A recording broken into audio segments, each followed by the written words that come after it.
Blood is the life fluid in each of us. It constantly circulates around our body, all day, every day, feeding each of the 100 trillion cells that makes us who we are. Hi, my name is Melissa Anatar. I'm a second-year medical student in the Harvard-MIT Health Sciences and Technology program. And today, I'm going to be telling you a little bit about blood. So we have to have a certain amount of blood in our body at any given time, and it has to be held within a narrow range of pressures. And as young, healthy people, we tend to take blood for granted. But in the hospital and the doctor's office, blood is frequently collected to detect and diagnose diseases. In fact, we're currently in a laboratory dedicated to studying blood. It's part of the Massachusetts Institute of Technology's hospital called MIT Medical, and the talented technicians in this lab use sophisticated machines to analyze blood samples collected from patients in the hospital. We're currently in the refrigerator at MIT Medical, and this is where the blood is stored. Not only can blood be analyzed in order to detect blood illnesses, but it can also be given to somebody in order to save their life. For example, maybe you know someone who's had surgery or has been in a car accident where they've required a blood transfusion. Or maybe even know someone with a blood disease like hemophilia or sickle cell anemia. These people are all alive thanks to a blood transfusion, which is the process of replacing blood that someone has lost by giving them blood that's been collected from a bunch of people. Unfortunately, we don't know how to make artificial blood, so our only source of blood is from human volunteers. So it's really important that we all donate blood, of course, when we're of age. And luckily, the blood donation process is pretty fast and easy and relatively painless, as demonstrated by this 16-year-old boy in this video.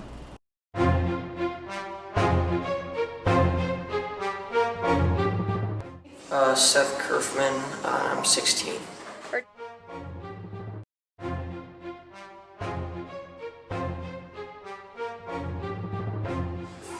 Everyone in my family donates blood, and I always thought that it'd be really cool if I could just come in and donate.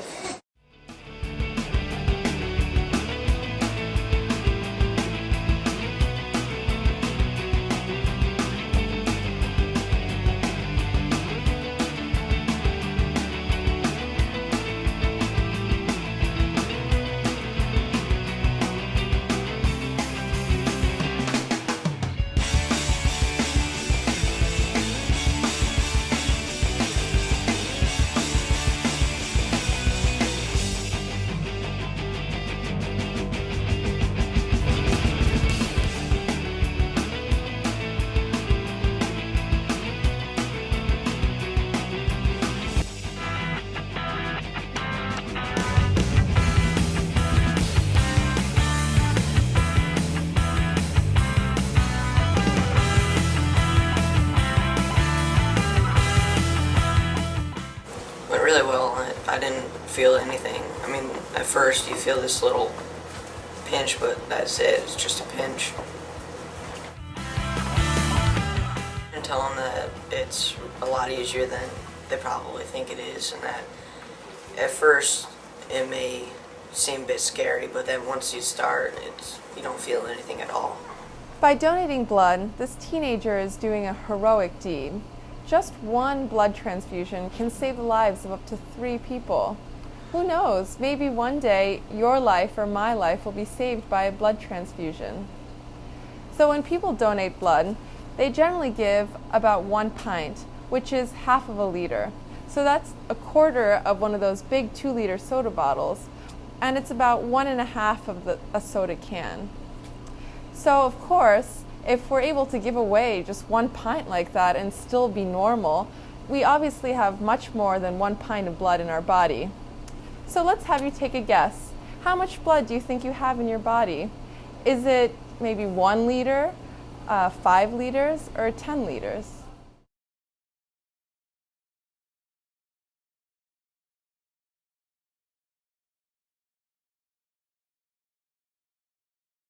A newborn baby has about 1 cup of blood in its body, and an average 150-pound man has 5 liters of blood.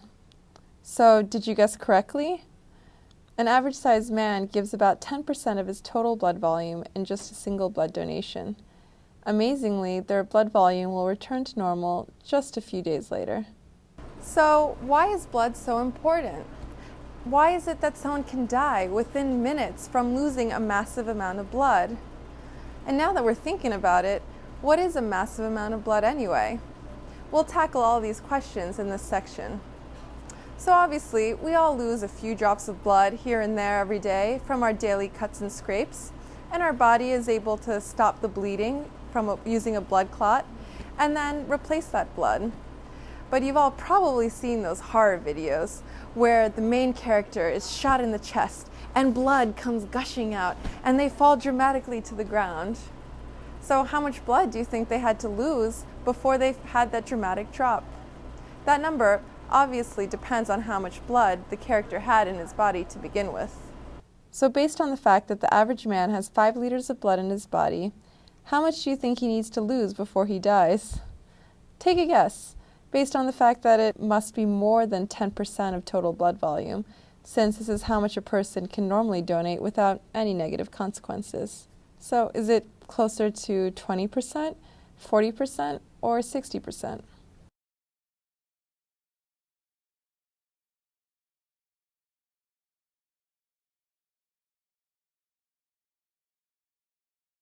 It turns out that a person needs to lose about 40% of their total blood volume before dying of blood loss. And in the case of an average man, this is about 2 liters of blood, or 1 soda bottle. Later in the lesson, I'll show you how to approximately calculate how much blood that you have in your body. So now that we've talked about the general importance of blood, let's discuss exactly what's in this red liquid that makes it so absolutely necessary for life. Technically, the human body is just a cleverly organized assembly of 100 trillion cells. So to understand the functions of blood, really all you need to do is think of everything that a human needs to survive, because an individual cell needs the same thing. Blood delivers nutrients and oxygen to cells, it carries away carbon dioxide waste, and transports vitamins and electrolytes, and it keeps our body at a constant temperature. Another very important function of blood is to protect us against the thousands of bacteria, viruses, and worms that are constantly trying to invade our bodies. So, did you know that you essentially have a little military inside of your body to protect you against these bugs? So, what makes up this military? We'll explore that question in this section. To get us started, can you think of anything that's inside of your blood? It can be a cell type, a liquid, or a molecule. Why don't you talk to your neighbor, see what they say.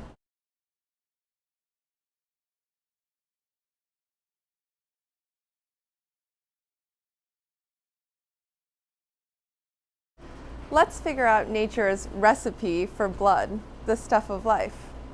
So we'll use the equipment in this laboratory to carefully analyze a real human blood sample and figure out what its components are and the proportion of all these components. The first thing we'll do is collect the blood and then put the vial of blood that we just collected into a centrifuge. A centrifuge is a piece of equipment that works like the gravitron ride at the amusement park. It spins an object really, really fast, so the heavier solid particles are pushed to the bottom of the tube and separated from the liquid components. Look at how the blood has separated into a clear yellowish fluid and this solid red clump. This gives us a really awesome insight. So blood may look like a homogeneous red liquid, but really that red color comes from something solid that's suspended in the yellowish clear fluid. Now let's figure out how much of the blood that we've collected has separated into the yellow fluid and the red fluid. So we started with 50 milliliters of blood, and after spinning it in the centrifuge, we were left with 27.5 milliliters of yellow fluid and 22.5 milliliters of red fluid. That means that 45% of the blood is made up of the red fluid. Doctors will often refer to this number as the hematocrit, and we'll discuss it later. So since we just calculated that the yellow fluid makes up 55% of the volume of whole blood, we can extrapolate that. So in order to make 1 liter of blood, we'll need 550 milliliters of this clear fluid, which is called plasma. Can you guess one fluid, protein, or electrolyte that's in this yellow liquid? Take a minute to discuss it with your classmates and teacher.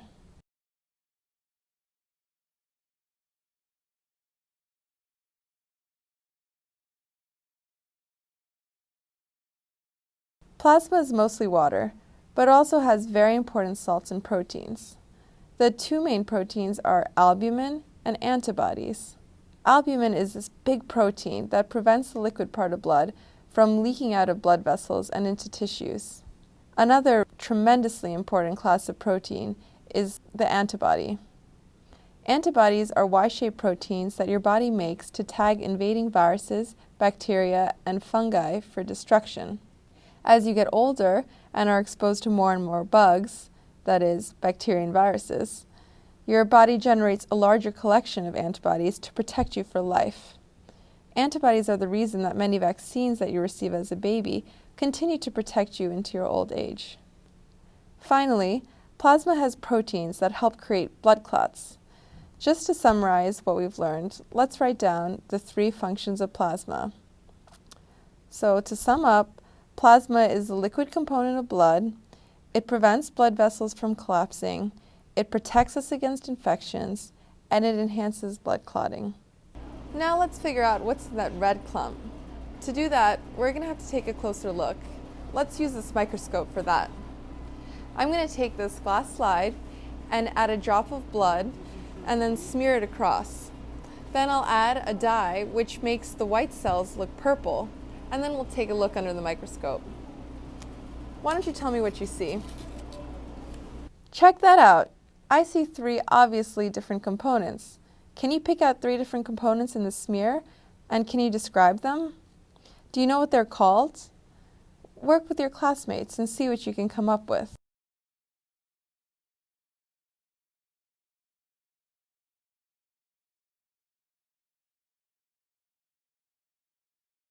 Hopefully you're able to find red blood cells, white blood cells, and these tiny dots, which are called platelets.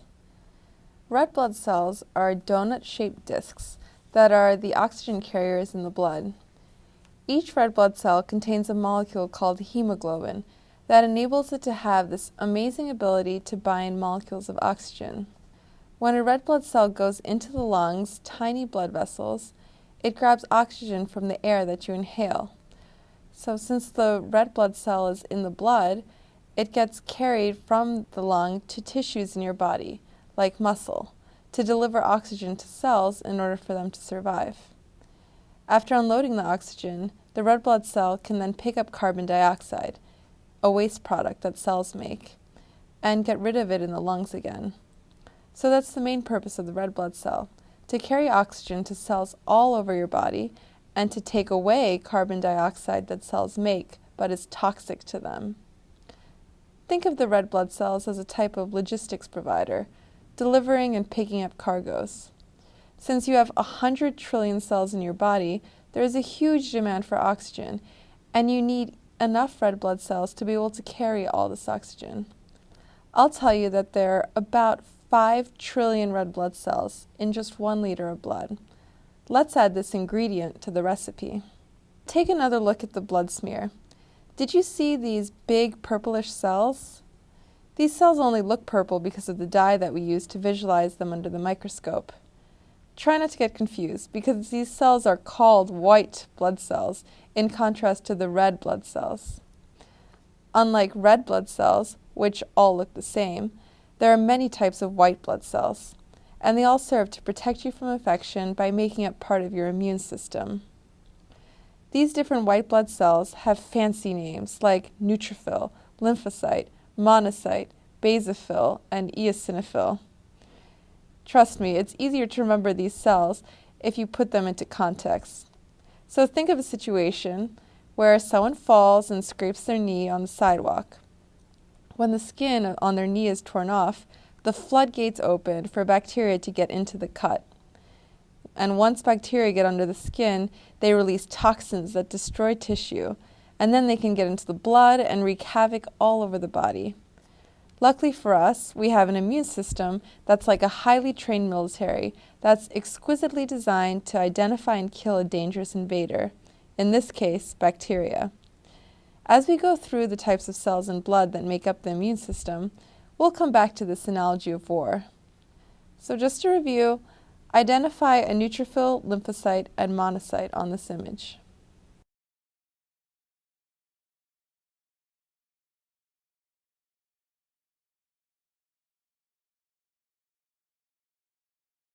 Here's what you should have labeled the cells as. Let's talk a little bit about what these amazing cells actually do. So the first cell in your immune system's military is the neutrophil. So neutrophils are like the military's infantry. So they're trained to fight on foot in hand-to-hand combat. And neutrophils are the first cells to arrive at the site of injury, and it's a physically demanding job. So here's what the neutrophil is supposed to look like. Neutrophils are the first ones to respond to an infection, and they just love to gobble up bacteria. They don't care about the particular type of bacteria, like whether it's a streptococcus or a staphylococcus. They really just want to eat them. So check out this video of a neutrophil chasing a bacteria in a dish in the lab. Neutrophils are white blood cells that hunt and kill bacteria. In this spread, a neutrophil is seen in the midst of red blood cells. Staphylococcus aureus bacteria have been added. The small clump of bacteria release a chemoattractant that is sensed by the neutrophil. The neutrophil becomes polarized and starts chasing the bacteria. The bacteria, bounced around by thermal energy, move in a random path, seeming to avoid their predator. Eventually, the neutrophil catches up with the bacteria and engulfs them by phagocytosis.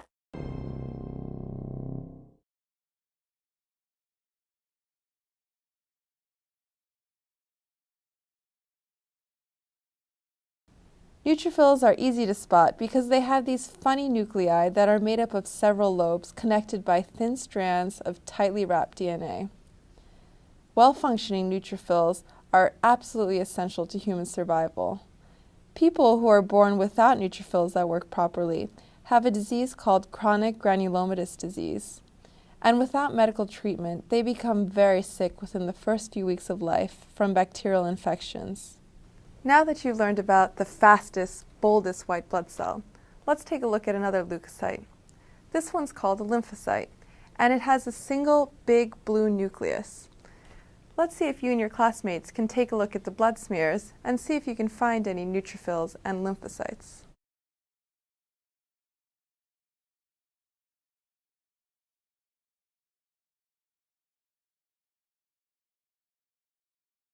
Did you find any? You already know what neutrophils do, but these lymphocytes are much more clever and longer-lived than the neutrophils.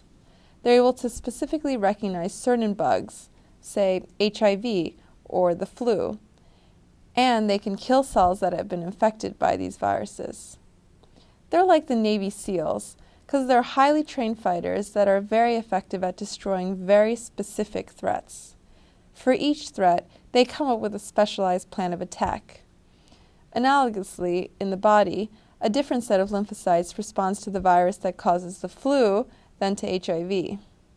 Babies born without lymphocytes have a disease called severe combined immunodeficiency disease, and they too can die within the first few months of life from both bacterial and viral infections unless they're kept in very sterile environments. So finally, there are these bigger white blood cells with a kidney bean-shaped nucleus. That's a monocyte, which is an immature form of a cell called a macrophage that lives in your tissues and spends its whole life on the lookout for an infectious agent, which it can then gobble up. Now let's take some time with your classmates to see if you can find these different white blood cells in your sample.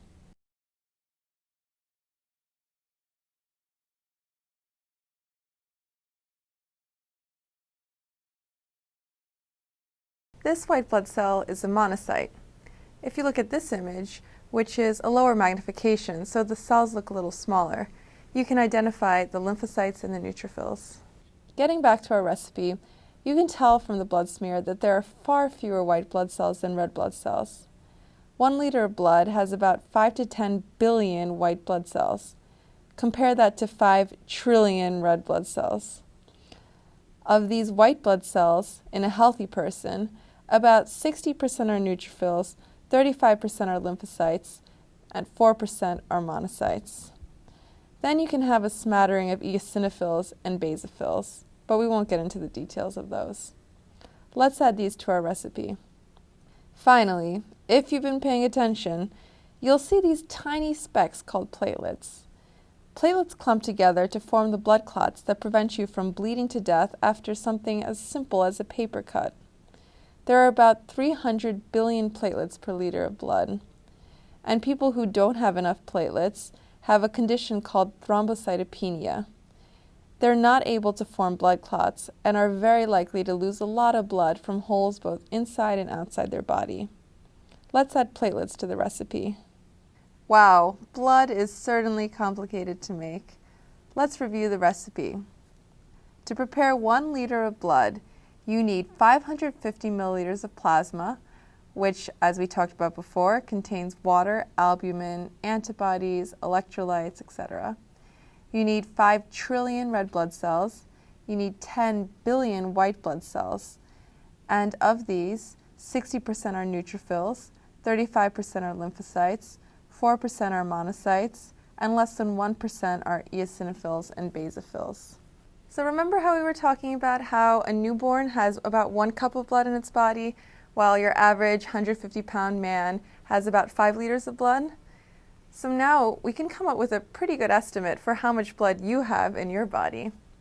To do this, you have to know roughly what your body weight is. And if you only know your weight in pounds, convert it to kilograms by multiplying by 0.45, since 1 pound is 0.45 kilograms. I'll perform the calculations using an example body weight of 130 pounds.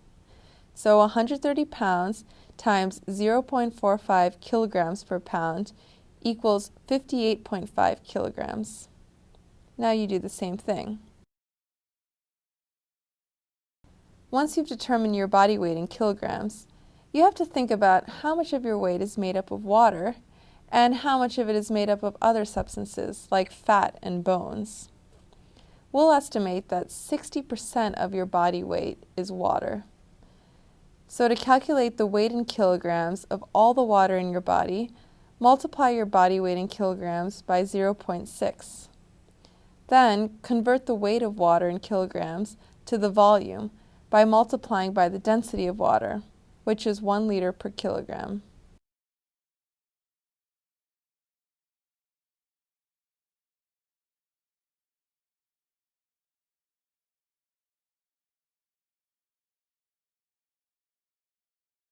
Great.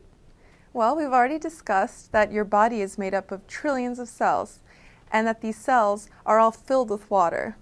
But since our goal is to calculate how much blood you have, we want to consider all of the water that's outside of the cells.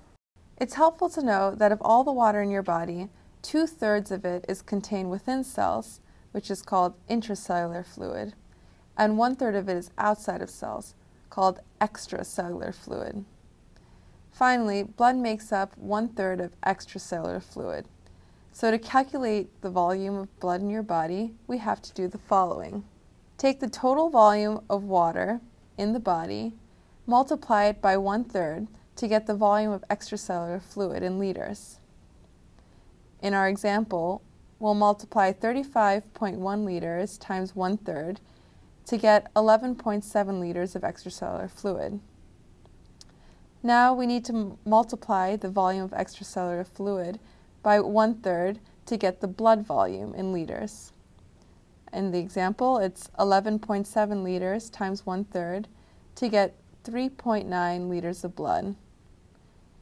Perform these calculations using your own total water value to figure out your blood volume.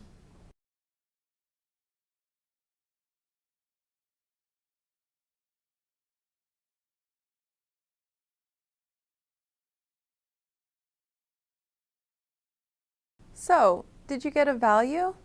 It should be about 7% of your total body weight as it's calculated in kilograms. So you'll remember that the average blood donation is about 1 pint, and we've just calculated that in your body you have about 10 pints of blood. So when you donate blood, you're giving away about 10% of your total blood volume. And that's not a big deal. That blood can be replaced very quickly. In fact, it takes about a month. But then consider someone who's just been in a car accident. So they might require up to 100 pints of blood to recover from the accident and the subsequent surgeries. So this means that the blood donations of over 100 people have to be pooled in order to save that one person. 1 out of 10 people who enter the hospital require a blood transfusion, which translates to someone needing blood every 3 seconds. Now you can appreciate why blood donations are so important. By this point, I hope you can appreciate the importance of blood. You should be able to name the components, what each component does, and give an estimate about how much blood you have in your body. So the next time you get a scrape or you feel your heartbeat, I want you to put on some imaginary glasses. And in your head, visualize the red blood cells, white blood cells, platelets, and antibodies that are coursing around in your blood. I want you to appreciate the complexity of blood and how important it is to your overall health. And most of all, please consider donating blood when you come of the right age. Thank you for your attention.